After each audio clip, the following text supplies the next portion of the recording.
Saludos a todos y bienvenidos nuevamente a Curiosidades Bíblicas. Llegó la luz. Despierta, tú que duermes. Hagamos juntos una red evangelística y conquistemos el mundo para Jesús, sin religión, sin dogmas, sin doctrina, solo con su verdad y la ayuda del Espíritu Santo de Dios. ¿Me ayudarías? ¿Te animas? Comparte, suscríbete y dame un me gusta. Gracias y bendiciones. Buen día a todos. Como siempre, espero que hayan tenido una maravillosa y muy bendecida semana. Hemos estudiado acerca de lo que es sujetarse dentro de un matrimonio, en el sentido de apoyarnos los unos a los otros, para poder mantener la unidad en medio de nosotros. El mandato va también a todos los que componen el cuerpo de Cristo, tal y como Jesús oró al Padre cuando le pidió que nos hiciera uno, como Él y Dios lo son. Ese es el deseo de nuestro Señor y Salvador. Esta petición usted la puede leer en Juan 17. En la última serie de videos vimos que Yahweh establece rangos de autoridad y vimos que Él es la autoridad máxima en todo y en todos. Y ahora vamos a hablar de todas las diferentes autoridades que Él puso. Cuando la palabra de Dios nos manda a sujetarnos los unos a los otros, lo manda a hacerlo en el temor del Eterno y dándonos como base las leyes a cual sujetarnos.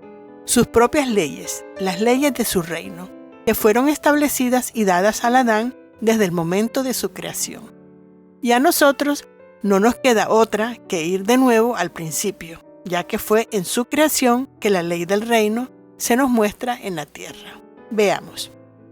En el cielo hay igualmente un rango de autoridad y yo no sé mucho del tema sobre los ángeles, pero cuando veo en Génesis 2:1 que dice que Él creó todas las huestes, para huéspedes en el hebreo es Saba, que quiere decir ejército, multitud de personas u ornamentos.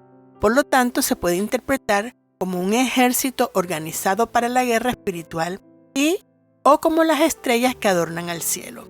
Y paradójicamente, Yahweh nos compara con las estrellas del firmamento, cuando le dijo al padre Abraham que tendría una descendencia tan grande como las estrellas del cielo. Grupo de personas que brillarán en la tierra para la gloria de Dios. Él creó una maravilla en la tierra, adornándola con todo lo creado para el beneficio del hombre y para la gloria de Dios. Y Él es el Rey de los ejércitos, el Rey de las huestes. Y en Salmos 24:10 el salmista pregunta, ¿quién es el Rey de gloria? Jehová de los ejércitos. Él es el Rey de gloria. Y Colosenses 1:13 nos habla que Yahweh nos liberó del poder de las tinieblas, poder que ya existía en Génesis. Y fue ese poder de las tinieblas que tentó al ser humano en el Edén y él se sujetó voluntariamente al poder de las tinieblas o del mal. Colosenses 1:16 al 20 dice: En él, Dios creó todo lo que hay en el cielo y en la tierra, tanto lo visible como lo invisible, así como los seres espirituales que tienen dominio, autoridad y poder. Todo fue creado por medio de él y para él. Se está refiriendo a Jesús, que todo lo que Él creó en el cielo y en la tierra lo hizo para Él, incluyendo lo visible y lo invisible. Vemos que aclara la jerarquía espiritual de lo invisible. Dice también Génesis que Yahweh colocó querubines a la puerta de la entrada del Edén. Y ellos están también en el arca del pacto. También están los serafines y tronos, virtudes y potestades, por encima de los principados, arcángeles y ángeles. Y hay muchos textos bíblicos que nos hablan de todo esto. Aún en el mismo cosmos, Yahweh creó un orden jerárquico, como arriba el cielo, abajo la tierra, lo mojado, el agua, lo seco, la luz que nos guiará o nos alumbrará espiritualmente y la luz de las luminarias que nos guiará o alumbrará en lo natural, sol y la luna y las estrellas, luz y oscuridad. Creó lo bueno como también creó lo malo. Creó lo bueno cuando llamó a todo lo creado bueno en la creación y luego lo malo declarándolo en el árbol del conocimiento del bien y del mal. Varón y mujer. Así Elohim creó todo dual. es decir, de dos en dos, colocados como opuestos, pero lo hermoso en la jerarquía creada por Elohim es que todo lo creado tiene un orden, para el servicio de los unos para con los otros, y para que el ser humano gobernara. Y por eso que en una ocasión Jesús, hablando con sus discípulos, les preguntó quién ellos creían que era Jesús. A lo que Pedro saltó y contestó: tú eres el Mesías. Entonces Jesús les declara acerca de la edificación de la iglesia y el poder de autoridad que se le delega a la iglesia como tal. Esto lo puede encontrar en Mateo 16 del 13 al 20. Cuando Jesús llegó a la región de Cesarea de Filipo, preguntó a sus discípulos: ¿quién dice la gente que es el Hijo del Hombre? Ellos contestaron: algunos dicen que Juan el Bautista, otros dicen que Elías, y otros dicen que Jeremías o algún otro profeta. ¿Y ustedes, quién dicen que soy? Les preguntó. Simón Pedro le respondió: tú eres el Mesías, el Hijo del Dios viviente. Entonces Jesús le dijo: dichoso tú, Simón, hijo de Jonás, porque esto no lo conociste por medios humanos, sino porque te lo reveló mi Padre, que está en el cielo. Y yo te digo que tú eres Pedro, y sobre esta piedra voy a construir mi iglesia, y ni siquiera el poder de la muerte podrá vencerla.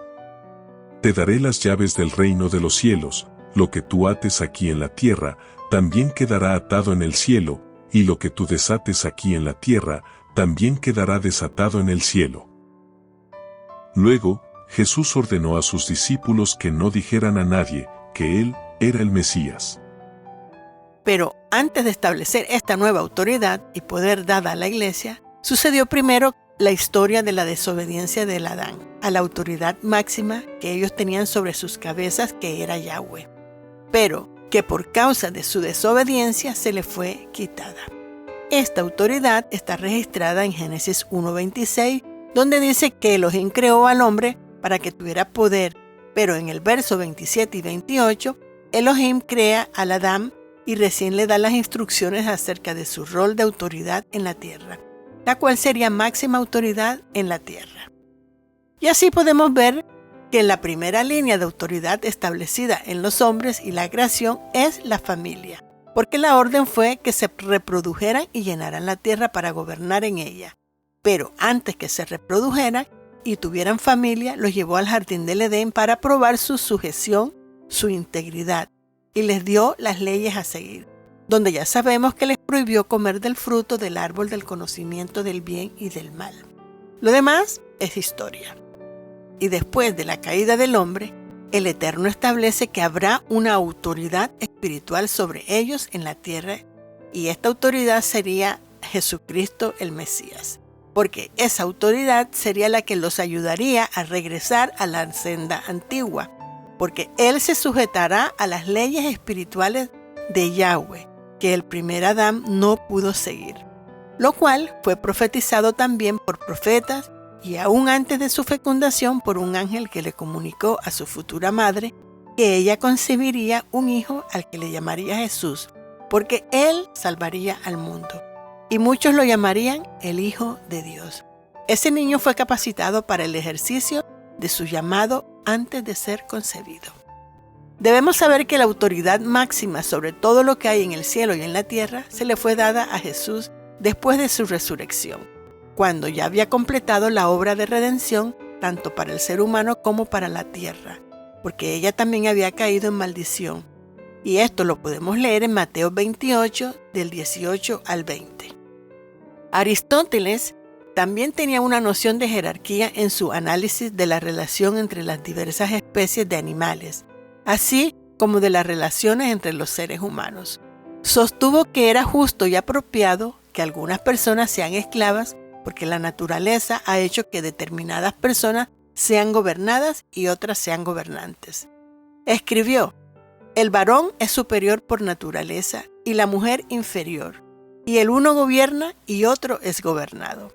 Este principio necesariamente se extiende a toda la humanidad. Para Aristóteles, la masculinidad es plenitud, es conocimiento, es lo racional, activo y manda.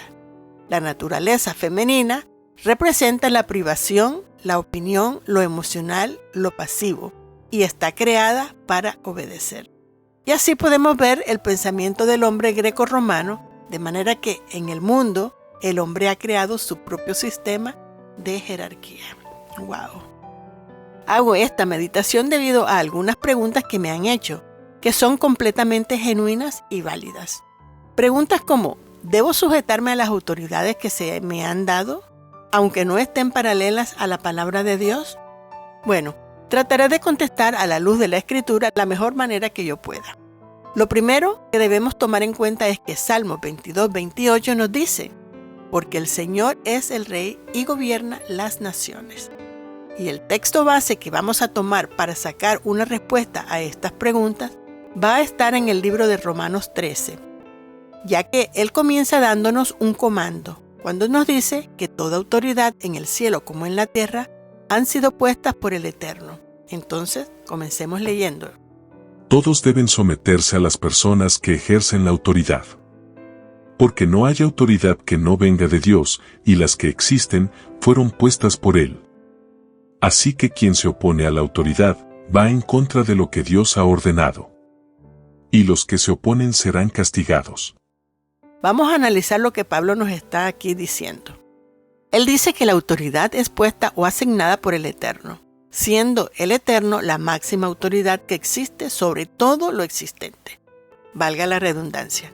De manera que la máxima autoridad, que es Yahweh, está disponiendo cómo se establecerá un gobierno en la tierra entre los hombres, diciendo que ciertas personas ocuparán cierta posición de autoridad y otras lo obedecerán. Pero esa persona puesta en autoridad debe sujetarse primero a quien lo colocó en esa posición. Es decir, que esa persona debe gobernar de acuerdo a las leyes del Eterno, no a las que a él le parezca que debe poner, ahora que es autoridad. ¿De acuerdo? Sigamos con nuestro texto. Porque los gobernantes no están para causar miedo a los que hacen lo bueno, sino a los que hacen lo malo. ¿Quieres vivir sin miedo a la autoridad? Pues pórtate bien, y la autoridad te aprobará, porque está al servicio de Dios para tu bien. Pero si te portas mal, entonces sí debes tener miedo, porque no en vano la autoridad lleva la espada, ya que está al servicio de Dios, para dar su merecido al que hace lo malo. Y es por eso que la iglesia se le ha ordenado que los mantengan en oración para ayudarlo espiritualmente a mantenerse bajo sujeción a Yahweh. Leamos, 1 de Timoteo 2, del 1 al 2. Ante todo recomiendo que se hagan peticiones, oraciones, súplicas y acciones de gracias a Dios por toda la humanidad. Se debe orar por los que gobiernan y por todas las autoridades, para que podamos gozar de una vida tranquila y pacífica, con toda piedad y dignidad. Ahora, si queremos vivir en paz y armonía, debemos acatar sus órdenes, para que ellos oigan la voz de Dios y sean dirigidos, porque a ellos es que se le ha dado la espada, la cual tipifica la palabra de Dios, como reglas de gobierno a seguir. Y aquí viene otra de las preguntas que me hicieron. ¿Cómo sabemos que el gobierno en la tierra tiene que estar paralelo a la del reino de los cielos? ¿Tiene el reino de los cielos alguna regla? Veamos. En realidad las acabamos de contestar con este texto. Por eso es que tenemos que volver nuevamente a Génesis, donde Yahweh le da al Adán la autoridad para gobernar en la tierra, para que establezca en ella el orden del reino de los cielos. Como usted se podrá imaginar, el hombre era como un niño, que no sabía ni tenía la menor idea de lo que tenía que hacer. Por lo tanto, tendría que ser dirigido por su autoridad o su creador. Y así vemos a través de la terminología usada en los textos que nos damos cuenta que el creador le dio todas las pautas a seguir al hombre. Además, la causa por la que el Adán pecó fue precisamente por no obedecer las simples reglas de Yahweh, que él le había dado en el Edén, que tipifica el paraíso o el cielo. Y si nos vamos a Mateo 18, vemos prácticamente ahí todas las leyes básicas del reino. Y lo primero que podemos leer en eso es que cuando los discípulos le preguntaron a Jesús, ¿quién es el más importante en el reino de los cielos? Curiosamente, Jesús les contesta. Leamos. En aquella misma ocasión, Los discípulos se acercaron a Jesús y le preguntaron, ¿quién es el más importante en el reino de los cielos? Jesús llamó entonces a un niño, lo puso en medio de ellos y dijo, les aseguro que si ustedes no cambian y se vuelven como niños, no entrarán en el reino de los cielos. Como un niño, de la misma manera que era el Adán cuando fue creado, como niños, queriéndonos decir que cuando dice ¿cómo?, nos está haciendo una comparación, que debemos actuar como ellos actúan. ¿Y cómo los niños actúan? Con inocencia, con fe, con humildad, considerando siempre a los otros como superiores, con obediencia pura y sincera de corazón. Y por eso es que Jesús dice en Mateo 18:4, el más importante en el reino de los cielos es el que se humilla y se vuelve como este niño. Y el que recibe en mi nombre a un niño como este, a mí me recibe. Y vemos cómo Jesús nos aclara y nos da exactamente la idea de que el gobierno en la tierra va paralelo al del cielo, ya que está hablando de un reino, lo cual es un gobierno, diciéndonos cómo es que debemos actuar nosotros, cómo nos tenemos que sujetar a las autoridades puestas por Él. Y vuelve Pedro ahora y nos recuerda que lo más importante es que sepamos que al nosotros obedecernos, lo estamos haciendo por sujeción al Señor. Primera de Pedro 2:13 dice, por causa del Señor, sométense a toda autoridad humana, tanto al emperador, porque ocupa el cargo más alto, como a los gobernantes que él envía para castigar a los malhechores y honrar a los que hacen el bien. Porque Dios quiere que ustedes hagan el bien, para que los ignorantes y los tontos no tengan nada que decir en contra de ustedes. Pórtense como personas libres, aunque sin usar su libertad como un pretexto para hacer lo malo. Pórtense más bien como siervos de Dios. Den a todos los debidos respetos. Amen a los hermanos, reverencien a Dios, respeten al emperador. Ahora Jesús continúa diciendo cómo esas autoridades deben actuar para que no caigan en abuso o anarquismo. Leamos Mateo 18:5. A cualquiera que haga caer en pecado a uno de estos pequeños que creen en mí, más le valdría que lo hundieran en lo profundo del mar con una gran piedra de molino atada al cuello. Qué malo es para el mundo que haya tantas incitaciones al pecado. Tiene que haberlas, pero ay del hombre que haga pecar a los demás. Por eso, si tu mano o tu pie te hacen caer en pecado, córtatelos y échalos lejos de ti. Es mejor que entres en la vida manco o cojo, y no que con tus dos manos y tus dos pies seas arrojado al fuego eterno. Y si tu ojo te hace caer en pecado, sácatelo y échalo lejos de ti. Es mejor que entres en la vida con un solo ojo, y no que con tus dos ojos seas arrojado al fuego del infierno. No desprecien a ninguno de estos pequeños. Pues les digo que en el cielo, los ángeles de ellos están mirando siempre el rostro de mi Padre Celestial. ¿Ven?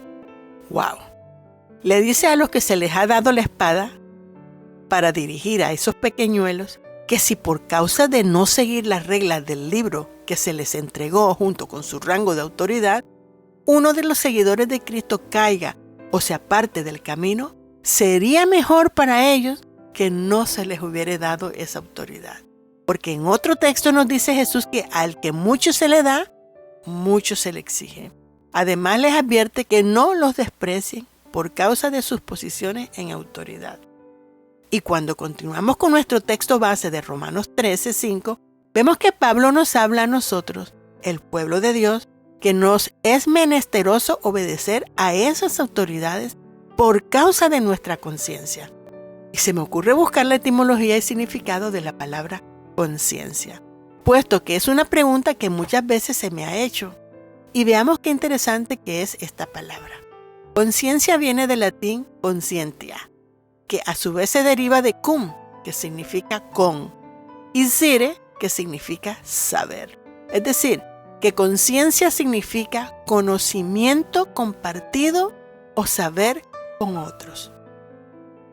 Y en el griego se usa la palabra suneidesis, que se refiere a que es la conciencia la que une a la parte moral con lo espiritual en nosotros.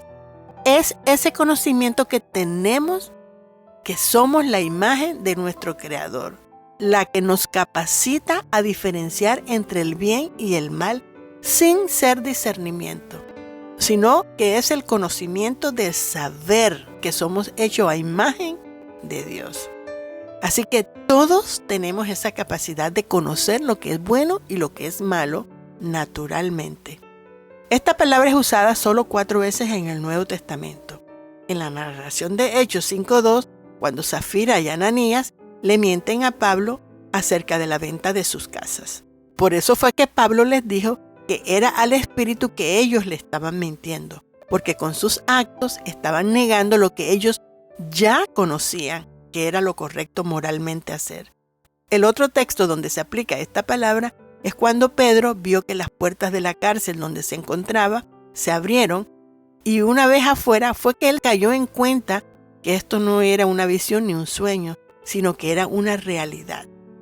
Y esto está en Hechos 12:12. Los otros textos están en Hechos 14:6 y 1 Corintios 4:4. Sigamos con nuestro texto. Romanos 13:5-6. Por lo tanto, es preciso someterse a las autoridades, no solo para evitar el castigo, sino como un deber de conciencia. También por esta razón ustedes pagan impuestos, porque las autoridades están al servicio de Dios y a eso se dedican. Denle a cada uno lo que le corresponde. Al que deban pagar contribuciones, páguenle las contribuciones; al que deban pagar impuestos, páguenle los impuestos; al que deban respeto, respétenlo; al que deban estimación, estímenlo. Claramente se refiere a que en los gobiernos humanos hay impuestos que pagar. En otras traducciones dice tributos. Todo esto se refiere a las deudas que debemos pagar. A unos le debemos respeto, a otros amor, a otros dineros, a otros impuestos. Todo está ligado por causa de nuestra conciencia. A Jesús le preguntaron los fariseos un día para tentarlo si debían o no pagar los impuestos al César. Lo que Jesús, pidiendo una moneda, les preguntó: ¿de quién es esta cara? Contestaron: del César. Entonces, dad al César lo del César y a Dios lo de Dios. Lucas 20:25. Qué hermoso. ¿Ven? Que por causa de nuestra conciencia es que debemos hacer lo correcto. Por causa de saber que somos a imagen de Dios, tenemos que hacer lo que ha sido escrito en nuestros corazones. Y Romanos 13:8-14 sigue diciendo: No tengan deudas con nadie, aparte de la deuda de amor que tienen unos con otros, pues el que ama a su prójimo ya ha cumplido todo lo que la ley ordena. Los mandamientos dicen: no cometas adulterio, no mates, no robes, no codiciéis, pero estos y los demás mandamientos quedan comprendidos en estas palabras: ama a tu prójimo como a ti mismo. El que tiene amor no hace mal al prójimo, así que en el amor se cumple perfectamente la ley. Teniendo en cuenta esto que dice Pablo, tenemos que tener en nuestras conciencias las leyes de Dios, ya que es por temor a Dios el que nos sometemos a nuestros gobernantes o autoridades. Por eso, si un gobernante o alguna de nuestras autoridades superiores nos pide hacer algo que vaya en contra de las leyes de Dios, debemos, con respeto, humildad, sumisión, hacerles saber que lo que están pidiendo hacer va en contra de la autoridad que los puso a ellos en esa posición. Por lo tanto, no lo podemos seguir tal y como lo menciona. Pedro y los demás apóstoles contestaron: es nuestro deber obedecer a Dios antes que a los hombres. Porque la sujeción de nosotros está basada en la unidad y en el ayudar a nuestro prójimo. Y Pablo continúa diciendo: en todo esto tengan en cuenta el tiempo en que vivimos y sepan que ya es hora de despertarnos del sueño. Porque nuestra salvación está más cerca ahora que al principio, cuando creímos en el mensaje.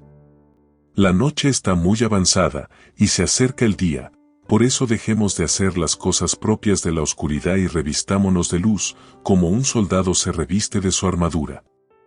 Actuemos con decencia, como en pleno día. No andemos en banquetes y borracheras, ni en inmoralidades y vicios, ni en discordias y envidias. Al contrario, revístanse ustedes del Señor Jesucristo y no busquen satisfacer los malos deseos de la naturaleza humana. Y el sabio Salomón nos aconseja, Eclesiastés 8:2-9. Cumple las órdenes del rey, pues así lo has jurado ante Dios. No salgas de su presencia con demasiada rapidez. No tomes parte en asuntos malvados, porque él puede hacer lo que se le antoje.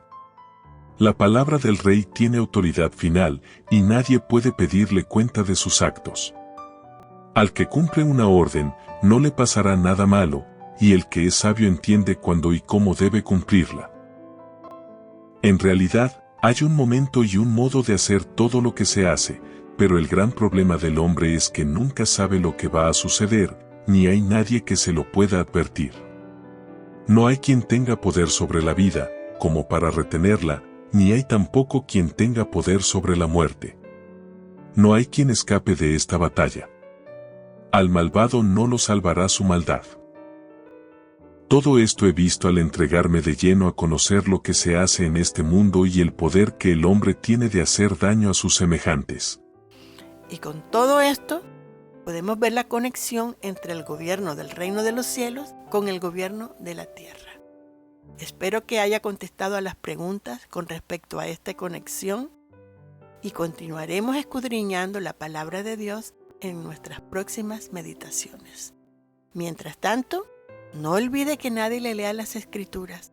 Léalas y escudriñelas usted mismo, que nadie le cuente.